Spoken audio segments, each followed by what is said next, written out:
Karibu kutazama habari za kimichezo katika kutoka sehemu mbalimbali. Tuweze kufuatilia kwa undani zaidi ni nini ambacho kinaendelea katika timu ya Yanga. Imekubali yaishe kwa kumkosa winga Kipa Junior ambaye amerejea klabuni kwake, lakini sasa kiungo wao Alan Okello amewalainishia dili la kumpata kiungo mmoja fundi raia wa Uganda.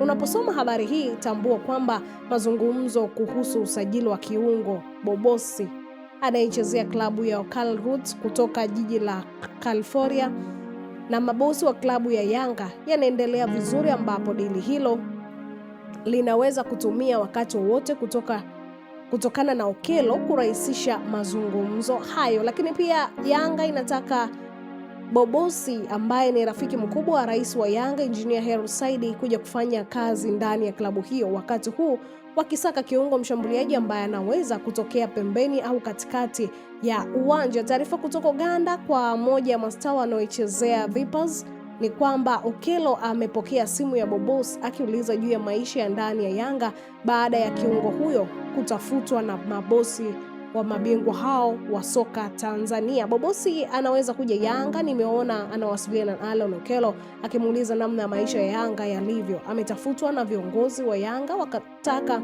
kumchukua, lakini bado hajamalizana mpaka sasa, alisema mmoja wa mastaa wa Vipers ambaye pia ni rafiki wa Okello. Lakini nimemuuliza, anasema mazungumzo yao ya kwenda vizuri, na yeye Alan alimwambia kwamba maisha ni mazuri tu hapa Yanga, amepokelewa vizuri, wanalipa vizuri, na viongozi na mashabiki wanaishi vizuri na wachezaji wao.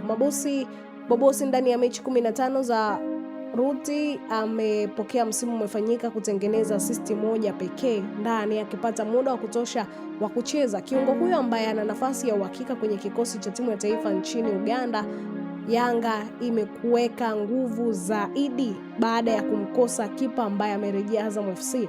Mabingwa hao wakimkosa dakika za mwisho kutokana na vipengele vya mkakati kati ya Azam na USM ya nchini Algeria. Azam uliweka kipengele kwamba USM Algeria itataka kumuuza kiungo huyo kwa klabu yoyote ya Tanzania, basi Azam inapaswa kuulizwa kwanza kwa kupewa kipaumbele kwenye dili hilo, na matajiri hao wa Chamazi kumrudishia winga wao huyo wa zamani huko akitaka kurudi tena Azam FC. Sasa hii ni Gift Online TV, endelea kusubscribe, kushare, kulike pamoja na kucomment ili kupata taarifa mbalimbali kutoka hapa Gift Online TV.